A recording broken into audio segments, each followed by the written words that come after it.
संत शिरोमणि आचार्य गुरु expert Vidyasagar ji महाराज की जय। आचार्य श्री उदार सागर जी महाराज की जय। मुनि पुंगा गुरुवार एक्सपर्ट सुधा सागर जी महाराज की जय। समस्त मुनि संघ की जय। जिन धर्म प्रवेशिका का स्वाध्याय हम कर रहे हैं, आज हम भाग द्वितीय के पाठ 11 शरीर के बारे में आज समझते हैं, जो हमारे लिए बहुत उपयोगी है। अनादिकाल से आज तक हम नाना शरीर को प्राप्त करके जन्म मरण को कर रहे हैं। जब तक इसकी शुद्ध अवस्था प्राप्त नहीं होगी तब तक हम जन्म मरण करते रहेंगे। तो ये शरीर शुद्ध कैसे होता है, इसको शुद्ध कैसे करें और इसको समाप्त करके हम अपने कर्मों को कैसे खपा सकते हैं और सिद्धालय में कैसे जा सकते हैं, आज हम इस पाठ के माध्यम से समझते हैं। सबसे पहला प्रश्न, जन्म किसे कहते हैं? पूर्व शरीर का त्याग कर नए शरीर को ग्रहण करना जन्म कहलाता है। जन्म के कितने भेद होते हैं? अपन ने पूर्व शरीर जो छोड़ा और नया शरीर जो अपन ने धारण किया वो जन्म। जन्म के 3 भेद होते हैं, सम्मूर्छन जन्म, गर्भ जन्म और उत्पाद जन्म। शरीर के योग पुद्गल परमाणु के द्वारा माता पिता के रज और वीर के बिना अवयवों की जो रचना होती है वो कहलाता समूह। इसमें माता पिता की जरूरत नहीं पड़ती है, ऑटोमेटिक पुद्गल वर्णाएं मिलेंगी, आत्मा के उसमें जगह बना लेगी और वो जन्म हो जाएगा, वो कहलाएगा सम्मूर्छन। इसमें माता पिता की रज और बीज के गर्भ में जन्म लेना पड़ेगा, माता पिता का संयोग होगा, ये कुछ भी उसमें नहीं करना पड़ता। जिस संसार में अपन को इतने सारे प्राणी दिख रहे हैं जो गर्भ जन्म से जन्म नहीं लेते, वो सब सम्मूर्छन जन्म वाले। गर्भ जन्म, माता के उदर में रज और वीर के मिलने से जो होता है वो कहलाता है, जो जन्म होता है वो कहलाता है गर्भ जन्म। गर्भ से जो उत्पन्न होता है, माता के उसमें रज और वीर मिलने से जो उत्पत्ति होती है वो कहलाती है गर्भ जन्म। एक है उत्पाद जन्म, देवों की उत्पाद सैया तथा नारियों के निश्चित स्थान विशेष को उत्पन्न होने वाले जन्म को उत्पाद से, एक विशेष प्रकार के स्थान होते हैं वहाँ पर जन्म होता है देवता और नारियों का, वो कहलाता है उत्पाद जन्म। जन्म के कितने भेद हैं? गर्भ जन्म। अब आते हैं अपन मूल गर्भ जन्म पर। गर्भ जन्म के कितने भेद हैं?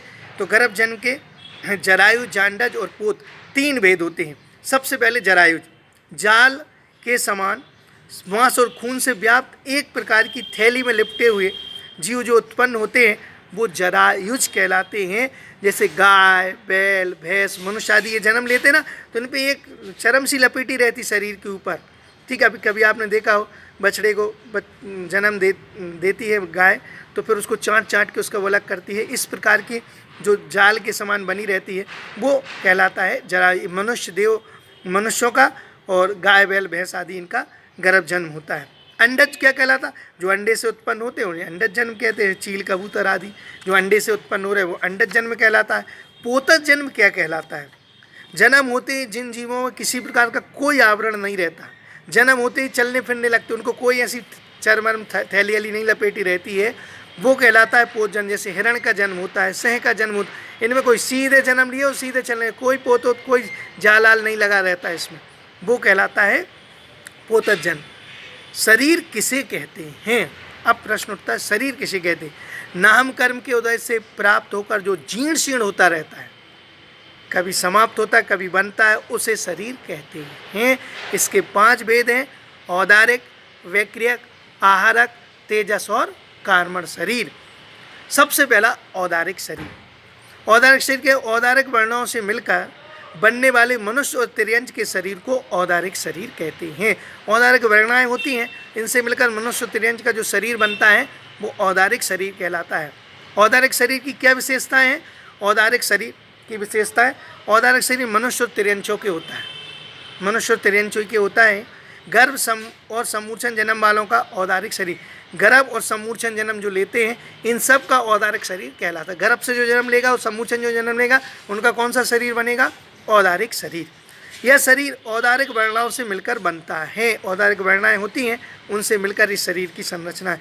इस शरीरधारी की उत्कृष्ट आयु 3 पल, ज़्यादा से ज़्यादा औदारिक शरीर वाला 3 पल की आयु ले सकता है, इससे ज़्यादा औदारिक शरीर की आयु नहीं होती। औदारिक शरीर वाले जीवों का अकाल मरण, बीच में अकाल मरण भी इनका हो जाता है। औदारिक शरीर वालों का अकाल मरण हो सकता है।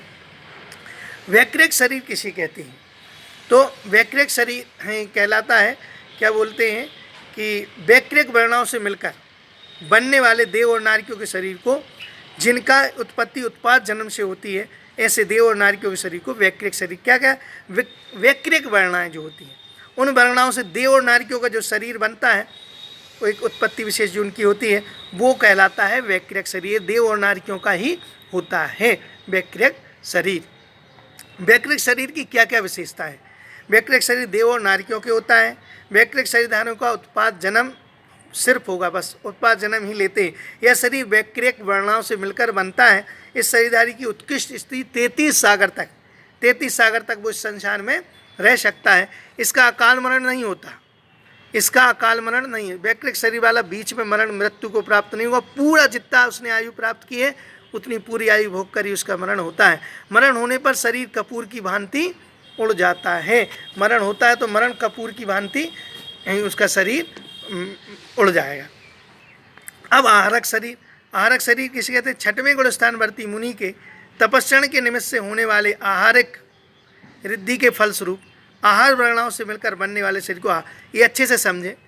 छठवें गुणस्थानवर्ती मुनि जब तपस्या के निमित्त से होने वाली एक आहारक रिद्धि होती है, उसके फलस्वरूप आहार वर्णाओं से मिलकर बनने वाला शरीर, ये बनने वाला शरीर जो कहलाता है वो मुनिराज को ही निकलता है, वो कहलाता है आहारक शरीर।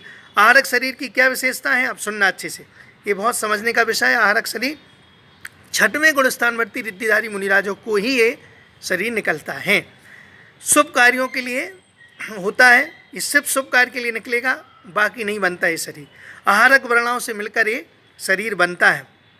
ढाई दीप के बाहर नहीं, ढाई दीप से बाहर ये शरीर नहीं जा सकता, क्योंकि मनुष्य भाव वाला है, तो इसलिए अढ़ाई दीप से बाहर नहीं जाता। ना किसी से रुकता है और ना किसी को रोकता, सूक्ष्म होता है, ना किसी को रोकेगा और ना किसी से रुकता है। श्वेत वर्ण समचतुर संस्थान वाले, एकदम श्वेत वर्ण वाले और समचतुर आहारक शरीर चंद्रकांत मणि के समान स्वच्छ होता है, एकदम निर्मल धवल शरीर। निगोदिया जीवों से ये शरीर जो है, निगोदिया जीव इसमें उत्पन्न नहीं होते। द्रव्य एवं भाव से पुरुष वेद वाले को ही आहारक, द्रव्य से जो क्या बोलते हैं, भाव से पुरुष वेद, द्रव्य और भाव से एक है, मतलब द्रव्य से भी पुरुष होना चाहिए और भाव से भी पुरुष होना चाहिए, उसके ही आहारक शरीर निकलता है। सप्त धातुओं से रहित होता है, इसमें किसी प्रकार की धातु मलमील ये खून पीप आदि नहीं होती। क्षण मात्र में कई लाख योजन गमन कर, क्षण मात्र में कई लाख योजन गमन कर जाता है। यहाँ बैठे हो, छठ से शिखर जी पहुँच जाए, छठ से सुमेरु पर्वत पहुँच जाए। प्रथमो योजन प्रथमोपम सम्यक मना पर्याय ज्ञान परिहार विशुद्धि संयम के साथ आहारक शरीर नहीं पाया जाए, विशेषता है। प्रथमोपम सम्यक जिसको होगा, मना पर्याय ज्ञान जिसको हो, परिहार विशुद्धि संयम जिनको होगा, उनके साथ ये आहारक शरीर नहीं पाया जाता। मुनिराज के मस्तक से एक हाथ सफ़ेद कलर का पुतला निकलता है, वो आहारक इस मस्तक से निकलेगा, एक हाथ का होगा, सफ़ेद होगा, वो कहलाता है आहारक। इस शरीर से पाकर मुनिराज तीर्थक्षेत्र की वंदना आदि करते हैं और उनको ये लगता है कि मैंने वंदना कर ली है। इस शरीर के माध्यम से विदेश क्षेत्र पहुंचकर भगवान के से तत्व चर्चा भी कर सकते हैं। भगवान के समूषण में पहुंच जाओ, वहाँ पर तत्व चर्चा सुन सकते हैं, कर सकते हैं। आहारक शरीर की उत्कृष्ट स्थिति अंतर्मूर्त, बस ज़्यादा से ज़्यादा अंतर्मूर्त के लिए होता है, इससे ज़्यादा के लिए नहीं होता। अगला है तेजस शरीर, तेज जिसके निमित्त से औदारक आदि शरीर में विशेष प्रकार की कांति होती है, तेज आता है, उसको तेजस शरीर कहते हैं। ये दो प्रकार का होता है, एक शुभ तेजस और एक अशुभ तेजस। शुभ तेजस की क्या विशेषता है? करुणा के लिए निकलता है, दया भाव से द्रवीभूत होकर निकलेगा। शुभ कार्यों के लिए ये शुभ तेजस होता है। तेजस वर्णाओं से मिलकर ये बनता है। दाहिने कंधे से निकलता है, दाहिना जो कंधा है उससे ही ये शरीर निकलता है।